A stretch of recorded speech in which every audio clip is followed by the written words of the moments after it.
Hello Village here and welcome to the 5th stage of La Vuelta A Espana, the failure way. And the 5th stage is from Sober to Lager de San Iberia.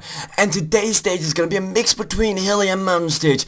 It's all going to depend on how people are going to ride this stage, cause the two category 3 mountains on this stage can be really difficult depending on the pace. But I believe it's going to be another stage for the breakaway. It's going to be exciting to see who's going to be in the breakaway today. Is Team Saxobank going to try and do the same thing? I doubt it, cause Kreuziger's in form and he wants to keep that green jersey. But only time will show what things are going to happen. Who's going to go in the breakaway today? That's the big question. Everyone knows this is going to be the last chance in a while to win the breakaway, cause the next two stages are going to be flat stages, and it's going to be a stage for Taylor Farrar and Neville Boasson-Harten. But today is the stage we're concentrating on. We will see if anyone's going to attack, or will it finally be a bunch sprint on a hilly stage? I am really confused about the way the BMC's been riding this. They probably have the biggest favorite of them all, and they haven't been using him. So I want to say that's quite a disappointment. But yesterday's stage with Nicky Sørensen getting 2nd place and making on his way to top 10 is really impressive by him. We already have the first attack. It's Ben Hermans and Louis Wester trying to attack. They know this is going to be the last chance in a while, so they're going to attack. Louis Wester has tried to attack in the previous stages, but haven't really gone anywhere. Now it's time to see. Oh, Venanti's shutting up the high pace right now. Astana's not allowing this. Anthony Roux and Nielsen Mensters trying to attack with these 3 guys. But now they're saying, no, we can't allow this. They're setting such a high pace. They're saying, well, you know what, Nibali's tired of keep on just seeing stages go away, and Nibali wants to win. It'd be really surprising to see if Nibali could keep it all the way to the finish line, this red jersey, because this will take a lot on the team and on Nibali. We'll see what they can do. Right now out here in the 5-man group, actually Ben Hermans and Louis Wester probably has to be the 2 big favorites in this group if they get away, but right now they only have 25 seconds, and Andrew Griego is setting a really high pace down the peloton, and Astana is losing a lot of powers, and they haven't even reached really the mountains yet. You still have a mountain like Angeliro left, and that mountain is just terror. After a lot of chaotic stuff, they only allowed 4 guys to get away. Louis Wester, Johan van Summer, Preidler and Jose Mendes, and they're coming out to an intermediate sprint. And will they sprint for it? They sprinted for the second one yesterday, but I doubt they'll do it for this one, cause they only have 2 minutes right now, and they don't know if they're gonna stay all the way or not. Right now, the best placed in the GC is Louis Wester, almost 5 minutes behind. But as you saw yesterday, you can easily gain 5 minutes, and it's gonna be close today.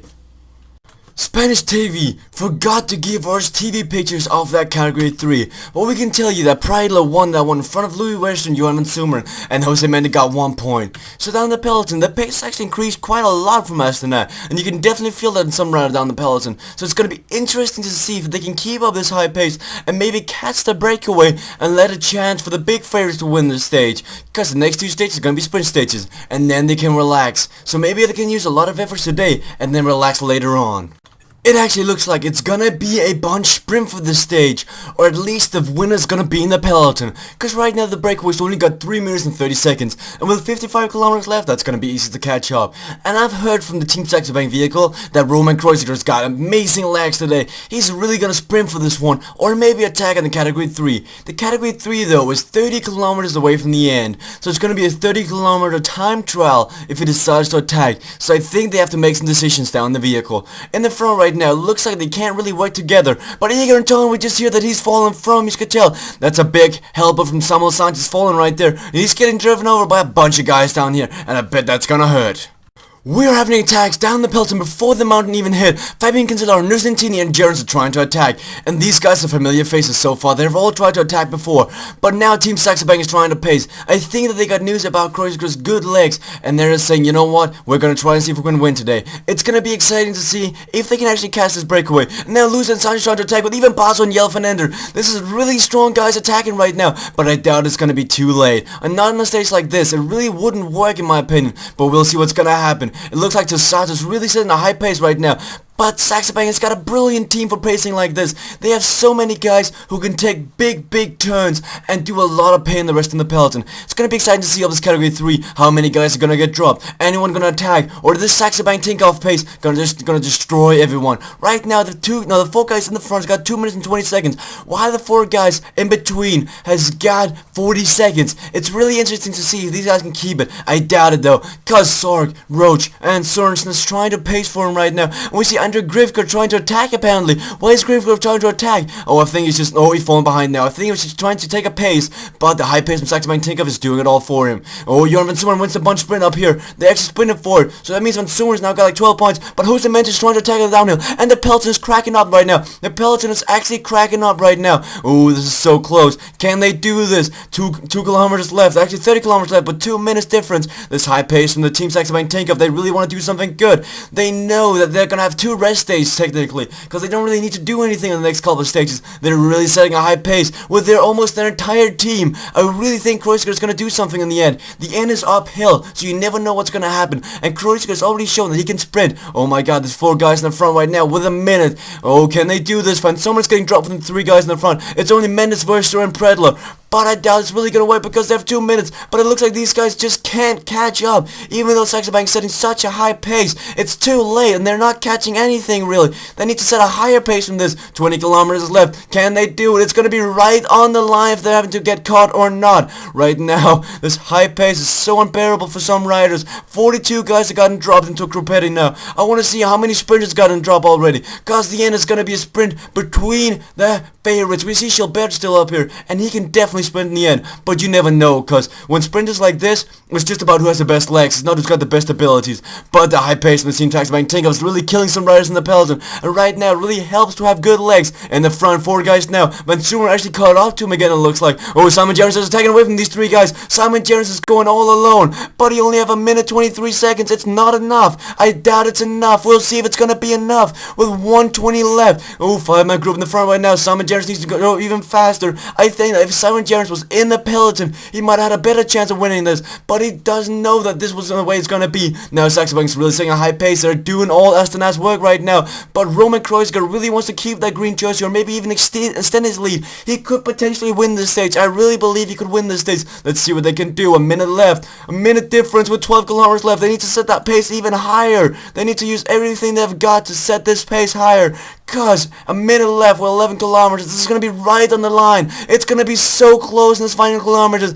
Oh, now Katusha is finally deciding to help. That means Rodriguez is having good legs today. Nibali's also sitting in the front with Fulsang protecting him, but Kreuziger's got Micah protecting him. It's basically the same thing. This has gotta be so careful that they don't get dropped. The pace is so high right now. Ooh, it looks like Kreuziger's falling behind. Kreuziger's falling behind by this high pace from his teammates. He needs to get higher in the front now. Are they getting help from nobody? No, they're not getting help from anyone really. It's only 48 seconds difference right now with 7 kilometers left. Are we gonna see attacks from everybody? Oh, this is gonna be so close. 40 kilometers left with Shishel Bad on the right side. They're all just sitting in the front. It's a battle for positions right now. Kustanger Saracen is taking a pace in the front of Sadniki Saracen. I can't tell the difference. 7 guys in the front right now. There are 5 kilometers left with half a minute. It's gonna be right in the line. Will it work to the attack? We see Kreuziger getting to the front now. He's now moving in the front. He's doing his own pace right now. He just needs to be in the front. It looks like it's gonna be the front who's gonna win. The guys in the front looks like they're gonna be the strongest today. Micah right now is taking big pulls for Kreuziger. This pace is unbearable for some riders. 2 kilometers left. Can they do this? He's setting a higher and higher pace. In the front there looks like Louis Wester might win today's stakes. Kreuziger's catching up though, and he's gaining time. Kreuziger's gaining time. Kreuziger's gonna sprint any second now. He's gonna sprint forward, but in the front it looks like Louis Wester's gonna win the stage. Gonna lift his hands up in victory. Simon Gerrans gonna gain time, but Kreuziger's coming fast too. Kreuziger might just get second place. Kreuziger managed to get second place and extend his lead, but Louis Wester won the stage. They couldn't catch Louis Wester. They used all their efforts just to get second place, so they got 2 second places in a row. It was so close that Roman Kreuziger and potentially Nibali caught up in the end. Philip Gilbert managed to get 9th. This stage was close, and Team Saxobank Tinkoff just blew this stage out of proportions. They made this stage so amazing to watch.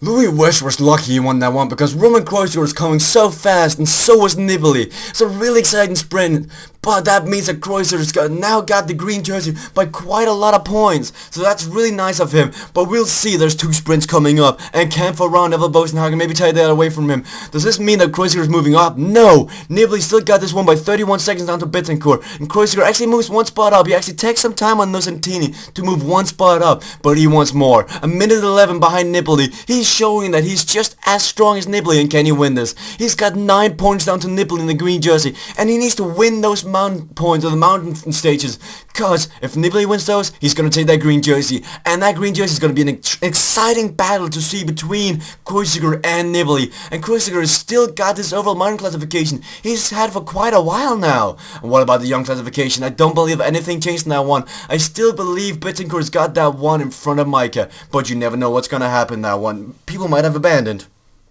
No, it's still Bittencourt, nothing really changed in this one. We're still yet to see Thibaut Pinot do anything, so that's quite the disappointment that they haven't done anything yet. Let's take a look at the overall team classification. Still the same. I believe the Saxobank actually took 1 second, but 1 second is not really anything in the team classification. It's still pretty decent. So guys, thank you guys for watching this stage. Please leave a like, please leave a comment what you thought about this stage, and please subscribe if you like my content. Thank you guys for watching, see you guys later.